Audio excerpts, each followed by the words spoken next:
Они грабят машины, уничтожают урожаи и смеются над нашими попытками их остановить. Это не преступники, это павианы. Дикие, умные и абсолютно беспощадные к человеческим проблемам. Они освоили наш мир лучше нас и теперь диктуют свои правила. Готовы узнать, кто на самом деле побеждает в этой войне между цивилизацией и природой? Поехали!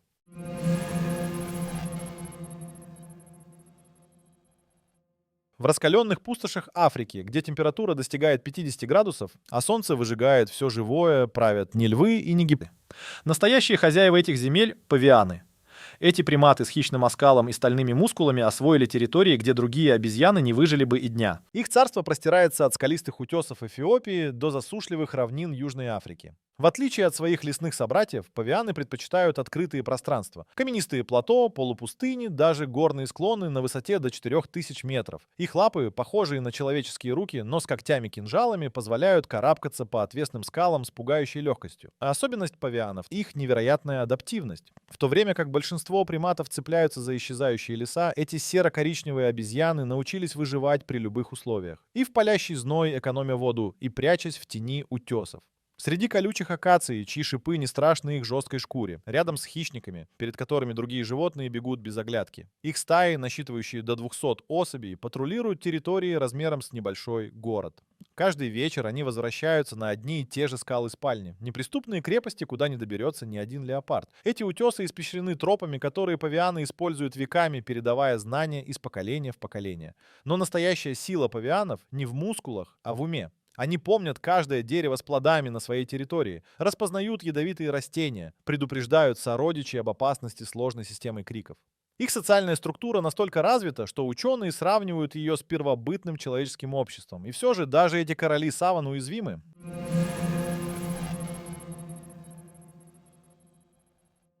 Под этой обманчиво обычной обезьяньей внешностью скрывается идеальная боевая машина, отточенная миллионами лет эволюции. Приготовьтесь, мы будем разбирать этого красавца по косточкам. Начнем с главного оружия – челюстей. У взрослого самца павиана клыки достигают 5 сантиметров в длину, что сопоставимо с клыками леопарда. Сила укуса – более 500 ньютонов, достаточно, чтобы перекусить вам палец одним движением. При этом его челюсти работают как гидравлические ножницы, способные раздробить кость или разорвать плоть. Теперь посмотрим на лапы. Каждая кисть вооружена когтями, которые правильнее назвать кинжалами. Они не втягиваются, как у кошек, а всегда готовы к бою. Особенно впечатляют большие пальцы. Противопоставленные и мускулистые, они дают смертельную хватку. Но самое удивительное – это их спина. Мощные мышцы плечевого пояса позволяют павиану совершать прыжки до 3 метров в длину. А его шерсть – это не просто мех, а натуральный бронежилет. Густой подшерсток защищает от колючек акации, а жесткая ось не дает зубам хищников добраться до кожи. Глаза павиана – отдельная история. Расположенные близко, как у хищника, они обеспечивают стереоскопическое зрение. Их радужка темно-коричневая, почти черная, что создает эффект бездонного взгляда. Когда павиан смотрит на вас, кажется, что он просчитывает каждый ваш мускул. А теперь о грустном, точнее о заднице. Ярко-розовая, голубая или красная, в зависимости от вида, она служит не только для устрашения. Это сложный терморегулятор и индикатор здоровья. Самки выбирают самцов по насыщенности цвета. Чем ярче, тем сильнее иммунитет. Но не обольщайтесь их комичными мордами. Взрослый самец павиана весом в 40 килограммов способен разорвать собаку, отбиться от шакала и даже напугать молодого леопарда. Их реакция втрое быстрее человеческой, а выносливость позволяет пробегать до 20 километров в день.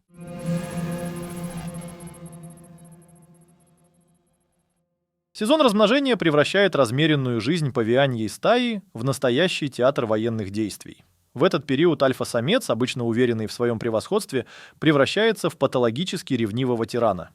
Он буквально не спускает глаз со своего гарема из 5-7 самок, пресекая любые попытки соперников приблизиться к ним. Однако природа наделила субдоминантных самцов удивительной изобретательностью. Они разработали целый арсенал хитростей для обхода запретов.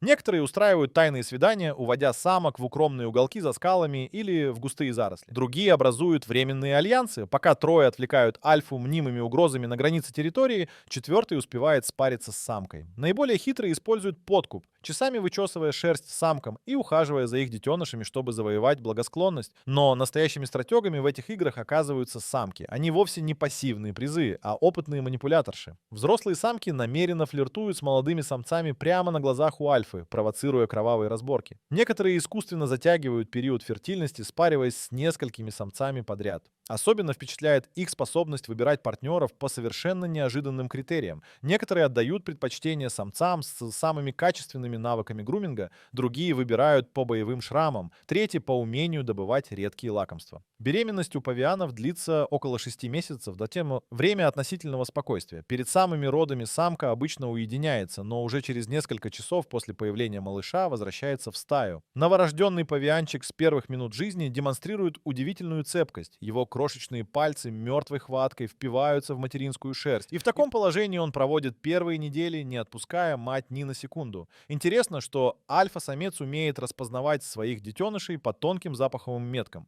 Именно этих малышей он будет защищать яростнее всего. Остальным детенышам приходится полагаться только на бдительность своих матерей и удачу. Статистика беспощадна. Около половины молодняка не переживает первый год. Выживают преимущественно те, чьи матери занимают высокое положение в иерархии стаи и могут обеспечить им защиту и лучшие пищевые ресурсы. Когда в следующий раз услышите жалобы на сложности современных свиданий, вспомните павианов.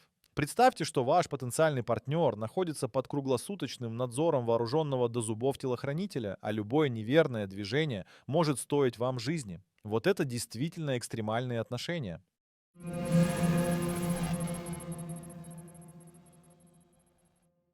В мире павианов нет демократии. Здесь царит жестокий порядок, где каждый шаг регламентирован, а неповиновение карается немедленно. Их стая — это не просто группа животных, а, как вы уже поняли, высокоорганизованная система с четкой структурой, где у каждого члена есть своя роль и обязанности. На вершине этой пирамиды восседает альфа-самец, вожак, заслуживший свой статус в кровавых схватках. Его власть абсолютна, но хрупка. Средний срок правления длится не более 2 лет, после чего его свергает более молодой и сильный претендент.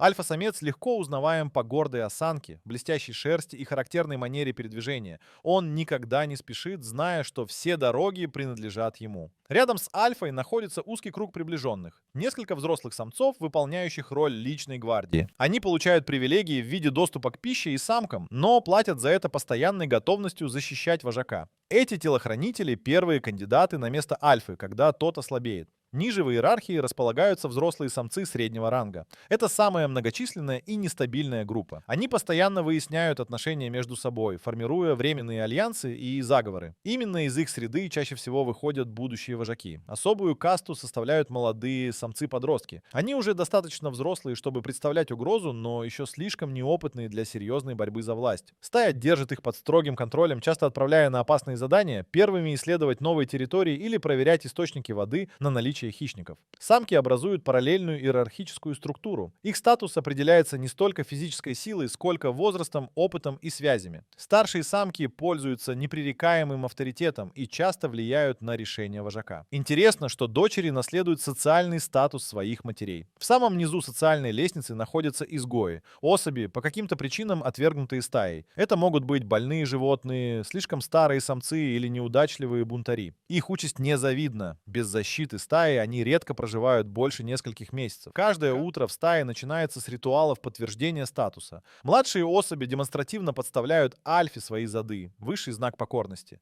Самцы среднего ранга трутся о доминантов, оставляя запаховые метки. Те, кто вчера допустил оплошность, сегодня ползают на брюхе, вымаливая прощение. Во время передвижения стая соблюдает строгий боевой порядок. В авангарде идут молодые самцы-разведчики. По флангам движутся взрослые воины. В центре самки с детенышами и беременные особи. Замыкает колонну альфа с личной гвардией. Эта дисциплина — залог выживания в саванне, где на каждом шагу постерегает опасность. Если после этой главы вам кажется, что офисные интриги — это что-то простое, вспомните павианов. Они изобрели политику за миллионы лет до того, как люди слезли с деревьев. Павианы, там эти наглые обезьяны, регулярно отбирают добычу у леопардов и гиен. Это не случайные стычки, а продуманная тактика, отработанная поколениями. Вот как работает их криминальная схема. Стая высылает разведчиков, молодых самцов с острым зрением. Они выслеживают хищников, которые только что поймали добычу. Как только леопард заваливает антилопу, разведчики подают сигнал. Резкий лай слышимый за километр. За считанные минуты к месту событий стягивается вся стая. 20-30 взрослых самцов окружают хищника. Они не бросаются сразу. Сначала идет психологическая атака. Павианы демонстративно зевают, показывая клыки, бьют лапами по земле, швыряют камни. Леопард, способный в одиночку убить любого павиана, перед такой организованной толпой отступает. С гиенами тактика другая. Павианы знают, эти падальщики трусливее леопардов. Достаточно нескольких взрослых самцов, чтобы отогнать целый клан. Но настоящие мастера краж — молодые самцы-подростки. Пока стая отвлекает хищника, они подкрадываются сзади и утаскивают куски мяса. Их ловкость поражает, там за 5 секунд обезьяна может выхватить отбивную прямо из-под носа у львицы. После успешного рейда стая делит добычу по рангу. Альфа получает лучшие куски, затем его приближенные, потом остальные. Самки и детеныши довольствуются объедками, но и это лучше, чем ничего. Если вам кажется, что воры в законе — это чисто человеческое явление, познакомьтесь с павианами. Они грабят профессиональнее многих криминальных группировок, причем делают это средь бела дня и совершенно безнаказанно.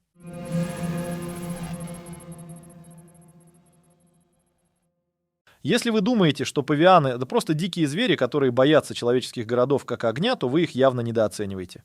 Эти ребята не просто освоили урбанистическую среду, они превратили ее в свой личный супермаркет, а людей — в бессильных свидетелей их дерзких налетов. И да, это не смешные мемы про обезьянку с пакетом чипсов. Это настоящая война за ресурсы, где павианы — вот отчаянные диверсанты, а человек — не всегда побеждающая сторона. Начнем с Южной Африки, где павианы уже давно перешли от роли скромных обитателей саван к статусу профессиональных мародеров. Города вроде Кейптауна стали для них не просто местом для экскурсий, а полноценной кормовой базой. Они научились открывать машины, воровать еду из домов, грабить туристов и даже выкручиваться из ловушек, которые для них ставят. И самое обидное, делают это с таким наглым спокойствием, будто это не преступление, а их законное право. И люди сами создали идеальные условия для павианьего криминала. Мусорные баки, оставленные без присмотра продукты, незакрытые окна — для этих приматов это как накрытый стол перед голодным гостем. А уж если павианы понимают, что в каком-то месте можно регулярно получать еду без особого риска, они запоминают это и возвращаются снова и снова. И ладно бы просто брали и уходили, нет, они еще и демонстративно издеваются. Известны случаи, когда стаи специально дразнили собак, чтобы те лаяли и привлекали внимание хозяев, а в это время другие члены группы спокойно обчищали кухню. Но люди, конечно, не собираются сдаваться без боя. В ход идут все — заборы, сигнализации, резиновые пули, даже дрессированные собаки. В некоторых районах ЮАР появились специальные павианьи патрули. Группы людей, которые отпугивают обезьян, не давая им проникать в жилые зоны. Но павианы быстро адаптируются. Если раньше вид человека с рогаткой заставлял их отступать, то теперь они научились оценивать дистанцию и понимать, когда угроза реальна, а когда ее можно просто проигнорировать. Проблема посерьезнее — конфликты с фермерами. Павианы обожают фрукты, овощи и молодые побеги сельскохозяйственных культур. Одна стая за ночь может уничтожить урожай на целом поле, оставив фермера с огромными убытками. Ответные меры часто бывают жесткими — отстрел, капканы, яды. Но и здесь павианы демонстрируют поразительную живучесть. Они учатся избегать ловушек, распознавать отравленные приманки и даже запоминают лица тех, кто представляет для них опасность. И вот тут возникает главный вопрос: кто кого приручил? Люди пытаются контролировать павианов, но те лишь становятся умнее и изворотливее. Они не просто выживают в человеческом мире, они его осваивают, подчиняют себе, превращают в часть своей среды обитания. И если так пойдет дальше, возможно, через пару десятилетий мы будем иметь дело уже не с дикими зверями, а с полноценными городскими бандами, у которых свои законы, свои маршруты и своя криминальная специализация. Но что будет, если люди окончательно потеряют терпение? Усилят борьбу или, наоборот, найдут способ сосуществовать? И главное, не исчезнут ли павианы в этой неравной схватке?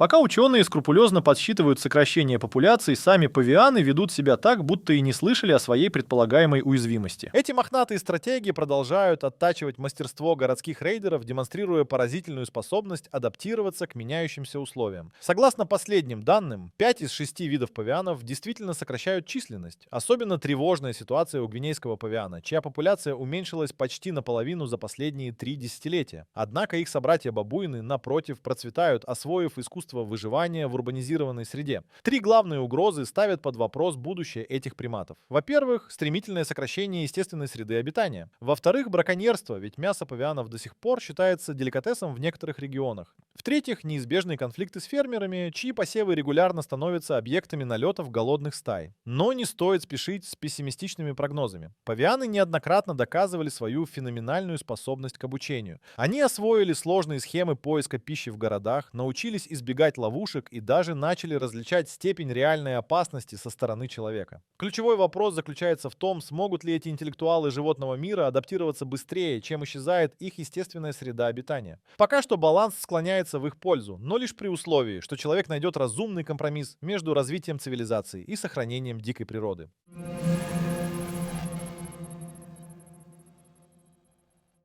Павианы не просто выживают, они эволюционируют на наших глазах.